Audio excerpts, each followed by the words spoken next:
अरे भाई, तुम कौन हो और इस वीरान जंगल में अकेले क्यों बैठे हो? मैं सीतापुर गांव का निवासी हूँ और मेरा नाम रामू है। मैं बहुत ही गरीब आदमी हूँ। आज सुबह मेरी पत्नी से झगड़ा हो गया। उसने मुझे डांटा और घर से बाहर निकाल दिया। उसने कहा कि जाओ और खूब सारा धन कमाओ। इसी कारण मैं घर छोड़कर काम की तलाश में निकला हूँ और चलते चलते थक कर इस पेड़ के नीचे बैठ गया हूँ। रामू, मैं देवपुर का प्रसिद्ध ज्योतिषी चंद्र नारायण हूँ। यदि तुम चाहो तो मैं तुम्हारी गरीबी दूर कर सकता हूँ और तुम्हें राजा बना सकता हूँ। क्या यह सच हो सकता है? हाँ रामू, यह संभव है, लेकिन राजा बनने के लिए तुम्हें थोड़ी पीड़ा सहनी होगी। किस प्रकार की पीड़ा? रामू, मुझे तुम्हारे हाथ में राजयोग की रेखा बनानी होगी, लेकिन ऐसी रेखा हाथ में कैसे बन सकती है? मुझे तुम्हारी हथेली पर एक कटार से एक रेखा खींचनी होगी।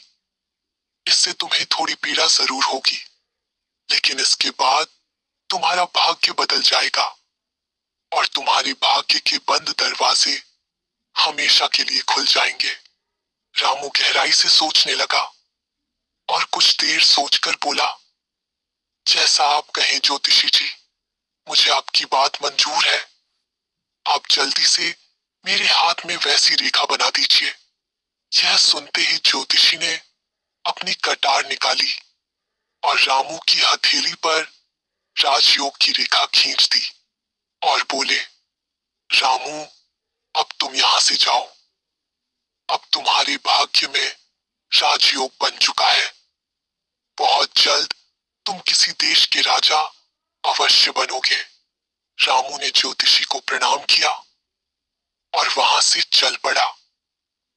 वह खुशी से उछलता हुआ आगे बढ़ रहा था। राजा बनने की खुशी में वह काम की बात को पूरी तरह भूल चुका था। अब वह सोच रहा था, अब तो मैं राजा बनूंगा, फिर मैं अपने गांव वालों को दिखा दूंगा कि मैं निकम्मा नहीं हूं। मुझे राजा के रूप में देखकर मेरी पत्नी जानकी और बच्चे बहुत खुश होंगे। इस नगर से जाने से पहले क्यों ना मैं इस मंदिर में सिर झुका दूं। ऐसा सोचकर रामू पास के मंदिर में गया। वहां भगवान की मूर्ति के सामने सिर झुकाकर बोला, हे प्रभु, इस गरीब की पुकार सुन लो और मुझे गरीब से राजा बना दो। उसी वक्त दो सैनिक मंदिर में आए और बोले, आप हमारे हैं। पर क्यों? इसका उत्तर महामंत्री देंगे। वे आपका इंतजार कर रहे हैं। अच्छा चलो। रामू उनके साथ चल पड़ा। मंदिर के प्रांगण में पहुंचते ही महामंत्री ने आगे बढ़कर उसका स्वागत किया। आइए सर, आपका स्वागत है। मुझे इतना आदर क्यों मिल रहा है? कहीं मैं किसी मुसीबत में तो नहीं फंस रहा? रामू को सोच में डूबा देखकर महामंत्री बोले, सर, आपको मन में कोई संदेह नहीं रखना चाहिए। हम आपको एक बहुत ऊंचे पद पर बिठाने जा रहे हैं। कौन सा ऊंचा पद? जी सर, आज से आप दौलतपुर राज्य के नए राजा होंगे। राजा? क्या मैं सपना देख रहा हूं? नहीं सर, यह सपना नहीं, हकीकत है। आज सुबह ही हमारे महाराज दौलत सिंह का निधन हो गया। उनकी कोई संतान नहीं थी। हमारे राज्य की परंपरा है कि राजा की मृत्यु के 2 दिन बाद जो भी विदेशी सबसे पहले इस मंदिर में सिर झुकाता है, वही नया राजा बनता है। और आपने यह परंपरा पूरी की है। रामू सोचने लगा, ज्योतिषी ने जो रेखा मेरे हाथ पर बनाई थी, उसका असर तो तुरंत ही दिख गया। मैं सच में राजा बन गया हूं। सर, अब आप चिंता छोड़िए और हमारे साथ महल चलिए। आज ही आपका राज्याभिषेक किया जाएगा। हाँ हाँ मंत्री जी, चलिए। फिर मंत्री ने रामू को महल ले जाकर उसका राज्याभिषेक करवाया और सभी लोगों को ऐलान किया कि आज से हमारे नए राजा रामेश्वर सिंह होंगे। रामू अब राजा बन चुका था और रामू से रामेश्वर बन गया था। जब बहुत देर तक रामू घर नहीं लौटा तो जानकी बहुत चिंतित हो गई। हे भगवान, अब मैं रामू को कहां ढूंढूं? सभी गांव वालों से पूछ लिया है, लेकिन कोई पता नहीं चल रहा। लोगों ने कहा कि उन्होंने उसे दोपहर में गांव से बाहर जाते देखा था। कहीं वह ठीक तो है ना? दूसरी ओर राजा बन चुका रामू सोच रहा था, हे भगवान, जैसे मेरा भाग्य बदला है वैसे ही सबका भाग्य बदले। अब मैं इस राज्य का राजा बन गया हूं और अपने गांव कभी नहीं जाऊंगा। कल ही सैनिकों को भेजकर जानकी और बच्चों को यहां बुला लूंगा। वे लोग मुझे राजा बनते देख बहुत खुश होंगे, लेकिन अगर मैंने उन्हें बुलाया तो लोगों को पता चल जाएगा कि मैं एक गरीब परिवार से हूं। नहीं, मैं उन्हें नहीं बुलाऊंगा और न ही अपना पता बताऊंगा। जानकी ने मुझे घर से निकाल दिया था और अपमानित किया था। अब वह मेरी पत्नी बनने योग्य नहीं है। अब मैं राजा हूं, किसी देश की राजकुमारी से विवाह करूंगा। यह सोचते हुए रामू शांति से सो गया। अगले दिन उसने आदेश दिया, प्रधानमंत्री जी, हमें देवपुर के ज्योतिषी चंद्र नारायण को यहां बुलाना है। जैसा आदेश महाराज। सैनिक देवपुर जाकर ज्योतिषी से मिले और बोले, ज्योतिषी जी, दौलतपुर के राजा रामेश्वर सिंह ने आपको बुलाया है। मुझे? लेकिन मैं तो उन्हें जानता भी नहीं। शायद आपकी प्रसिद्धि वहां पहुंच गई है। ठीक है, मैं अभी चलने को तैयार हूं। राजा के सामने पहुंचकर वह बोले, रामू, धीरे बोलो। ज्योतिषी जी, अब मैं रामू नहीं, राजा रामेश्वर सिंह हूं। मैंने तो कभी सोचा भी नहीं था कि तुम इतने जल्दी राजा बन जाओगे। ये सब आपकी कृपा का फल है। आपने मेरे हाथ में जो रेखा बनाई उसी से मेरा भाग्य बदल गया। इसी कारण मैं आपको इनाम स्वरूप 5 हाथियों पर लदे हीरे जवाहरात और 10,000 सोने के सिक्के देना चाहता हूं। यह सुनकर ज्योतिषी बहुत खुश हुए और बोले, धन्यवाद महाराज, मैं आपका उपहार स्वीकार करता हूं। मैं समय समय पर आपसे मिलने आता रहूंगा। इसके बाद रामू सोचने लगा, अब जब मैं इस देश का राजा बन चुका हूं तो कुछ ऐसा करना चाहिए जिससे दौलतपुर के सभी लोग मेरी इज्जत करें। क्यों ना पड़ोसी राज्य पर हमला करके उसे अपने राज्य में मिला लूं। इससे मेरा राज्य और भी बड़ा हो जाएगा। यह सोचते हुए उसने प्रधानमंत्री से पूछा, हमारे राज्य के पास कौन सा राज्य है? विजयपुर राज्य, जहां राजा सुदर्शन शासन करते हैं। प्रधानमंत्री जी, सेना को युद्ध के लिए तैयार रहने का आदेश दो। आज ही युद्ध करना है। प्रधानमंत्री ने बहुत समझाया, लेकिन रामू अड़ा रहा। सेनापति को आदेश दिया गया और सेना युद्ध के लिए निकल पड़ी। जल्द ही दौलतपुर और विजयपुर की सेनाएं आमने सामने थीं। विजयपुर की छोटी सी सेना कुछ ही घंटों में पराजित हो गई। राजा सुदर्शन सोचने लगे, मुझे भाग जाना चाहिए, नहीं तो मैं बंदी बना लिया जाऊंगा। वह युद्ध भूमि छोड़ भाग गए और सोचने लगे, अब मैं कहां जाऊं? रानी और राजकुमार महल में अकेले हैं। मुझे अपने गुरु मतंग ऋषि के आश्रम, रानी और राजकुमार को अपने आश्रम में बुलाओ। राजा ने अपने घोड़े का रुख अपने आश्रम की ओर कर लिया। कुछ ही देर में वह ऋषि के आश्रम पहुंच गया और फिर ऋषि से बोला, प्रणाम गुरुदेव।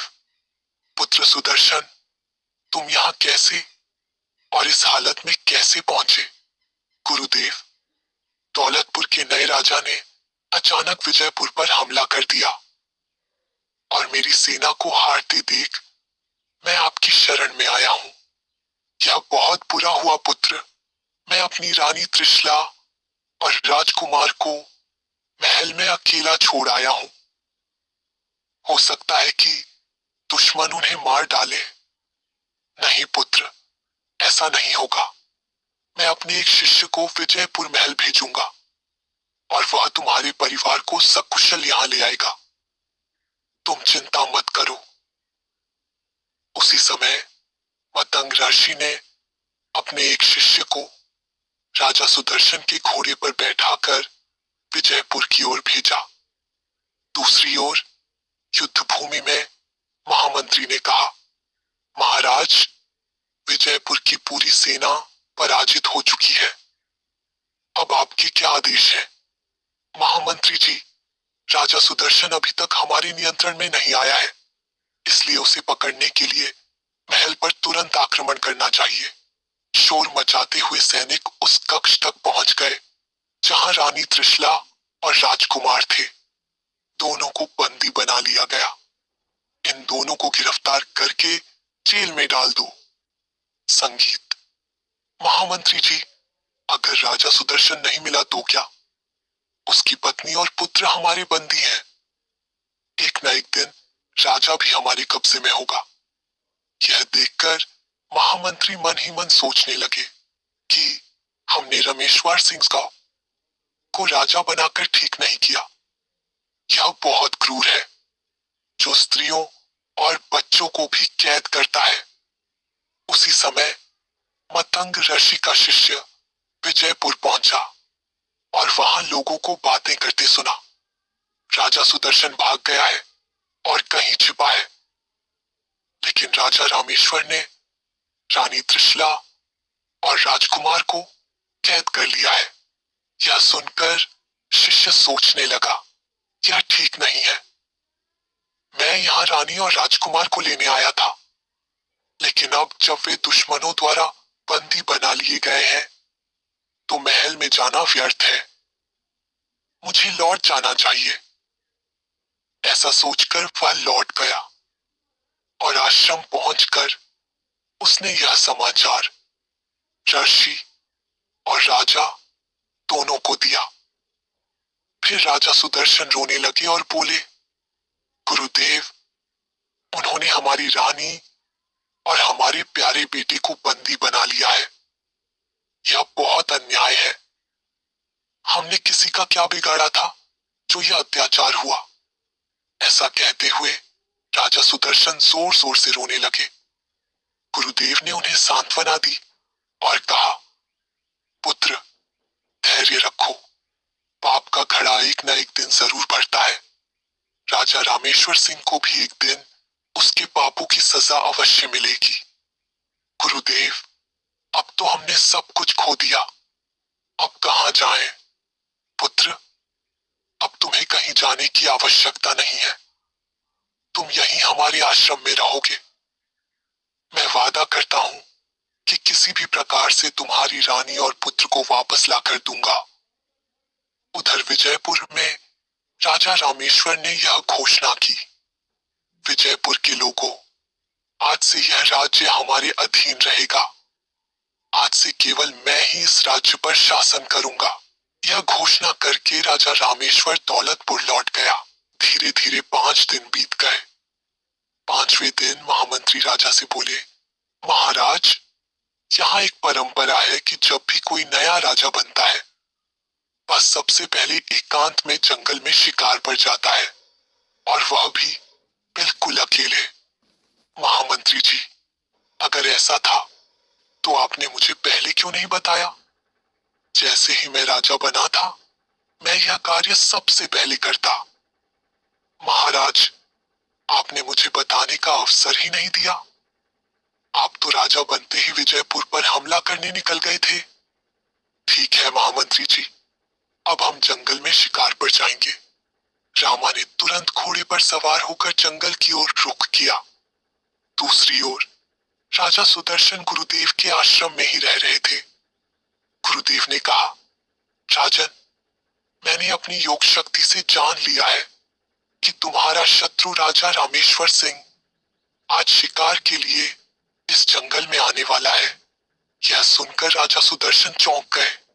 तो अब मैं उसे जीवित नहीं छोड़ूंगा। मुझे उससे अपने विनाश का बदला लेना है। राजन, क्रोधित मत हो। यदि तुम राजा रामेश्वर को अपने हाथों मार दोगे तो हत्या के दोषी बनोगे। तुम बदला जरूर लो, पर ऐसा कि सांप भी मर जाए और लाठी भी न टूटे। गुरुदेव, मैं समझा नहीं।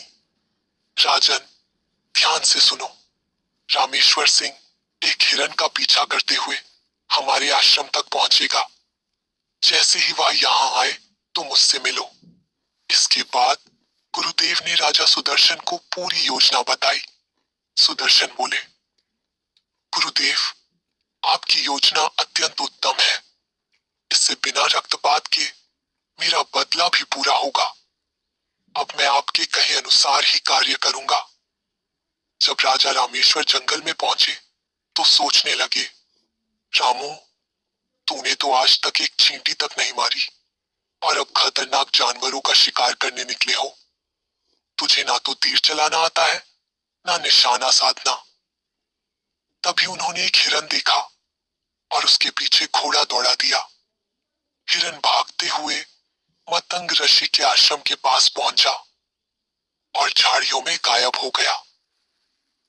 रामू सोचने लगे, यह हिरन कहां गायब हो गया?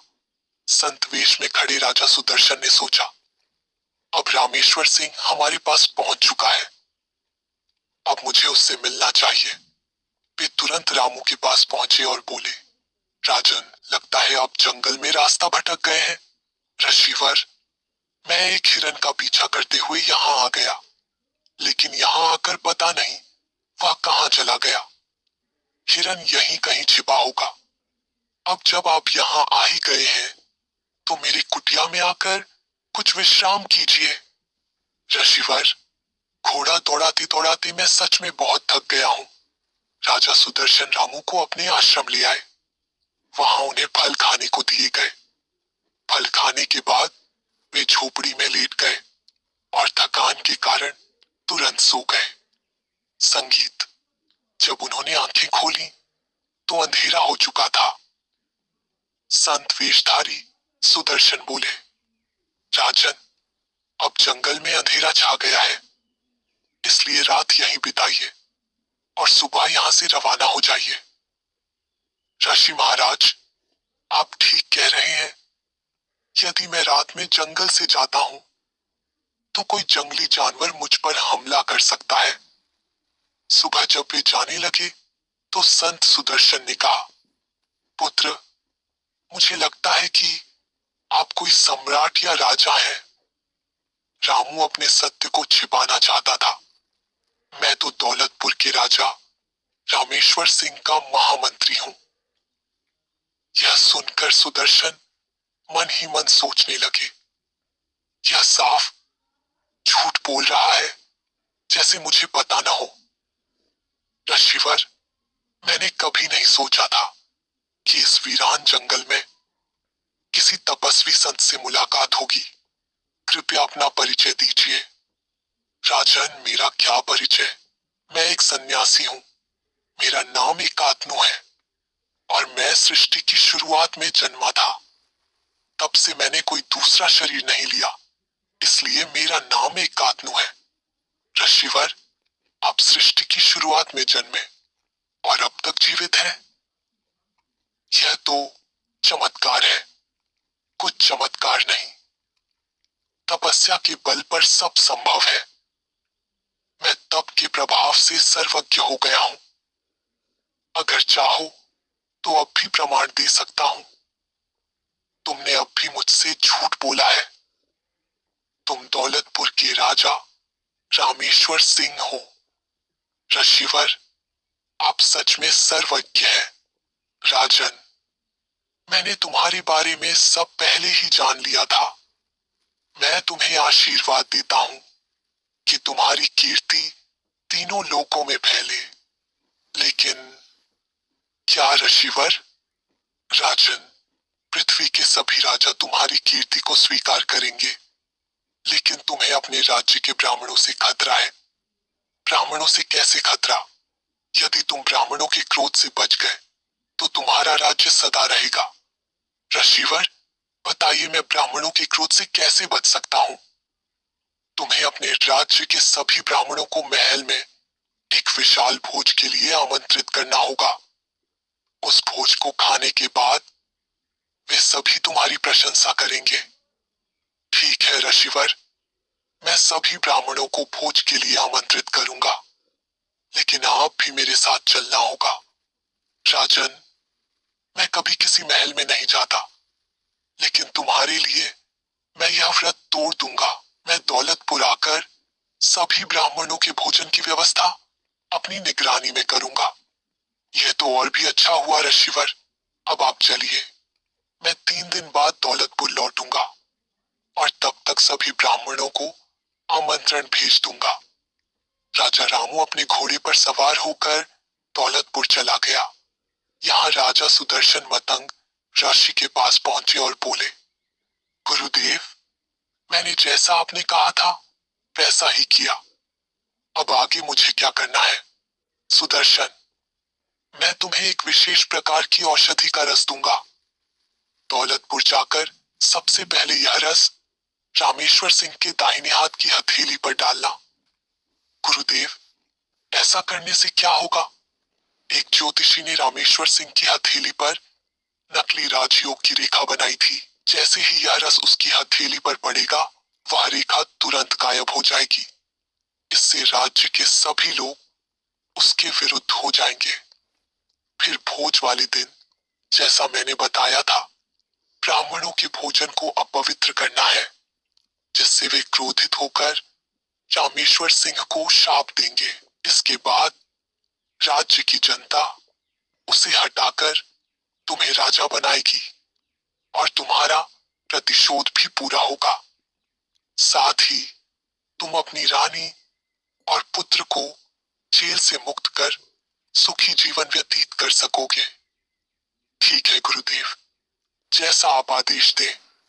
दौलतपुर पहुंचकर रामू ने महामंत्री से कहा, महामंत्री, अब हम इस राज्य के राजा हैं और एक राजा को यह जानना चाहिए कि उसके खजाने में कितना धन है। हम अब भी खजाने का निरीक्षण करना चाहते हैं। महामंत्री तुरंत रामू को लेकर खजाने के कक्ष में गया। इतना सारा धन देखकर रामू सोचने लगा, ओह, मैंने तो सपने में भी इतनी दौलत कभी नहीं देखी। जब रामू खजाने का निरीक्षण कर रहा था, तब उसकी नजर वहां रखे कुछ खाली संदूकों पर पड़ी और वह मुख्यमंत्री से पूछने लगा, मुख्यमंत्री जी, ये संदूक खाली क्यों पड़े हैं? इनमें की दौलत कहां गई महाराज? मुख्यमंत्री ने कहा, पिछले वर्ष राज्य में भयंकर अकाल पड़ा था। तब इन संदूकों के सोने के सिक्के अकाल पीड़ितों में बांट दिए गए थे। तभी से ये संदूक खाली है।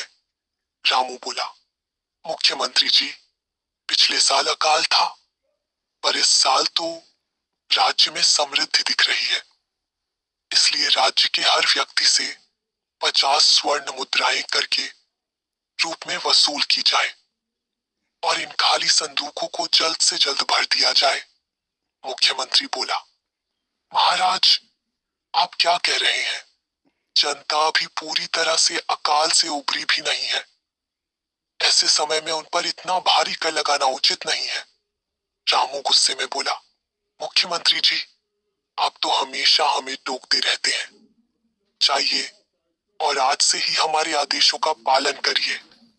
उस दिन से सैनिक राज्य की जनता से 50-50 स्वर्ण मुद्राएं करके रूप में वसूलने लगे। ठीक 3 दिन बाद राजा सुदर्शन एक संत का रूप धारण कर रामू के पास पहुंचे। उन्हें देखकर रामू बोला, स्वामी, आपका स्वागत है। राजन, अपने हाथ आगे कीजिए, मैं उन्हें अमृत से धोना चाहता हूं। यह सुनकर रामू ने तुरंत दोनों हाथ आगे कर दिए। तब सुदर्शन ने कमंडल में भरा हुआ हर्बल रस रामू के हाथों पर डाल दिया। उस रस के प्रभाव से ज्योतिषी द्वारा बनाई गई राजयोग की रेखा रामू के हाथ से मिट गई। फिर सुदर्शन बोले, महाराज, आज शाम को सभी ब्राह्मणों को भोजन के लिए बुलाइए। रामू बोला, हे ऋषिवर, मैं अब भी अपने लोगों को भेजकर ब्राह्मणों को बुलवाता हूँ। शाम को जब ब्राह्मणों को भोजन परोसा गया तो वे चिल्लाने लगे, अरे यह क्या, भोजन में मांस के टुकड़े, ये कहां से आ गए? हमने तो सात्विक भोजन तैयार किया था। राजा रामेश्वर, क्या आप भूल गए कि ब्राह्मणों को तामसिक भोजन कराना बहुत बड़ा पाप होता है? आपने हमें मांस परोसकर हमारा अपमान किया है, इसलिए हम आपको शाप देते हैं कि आप तुरंत अपना राज्य त्याग दें और भिखारी बन जाएं। जैसे ही ब्राह्मणों ने यह कहा, रामू फिर से गरीब बन गया।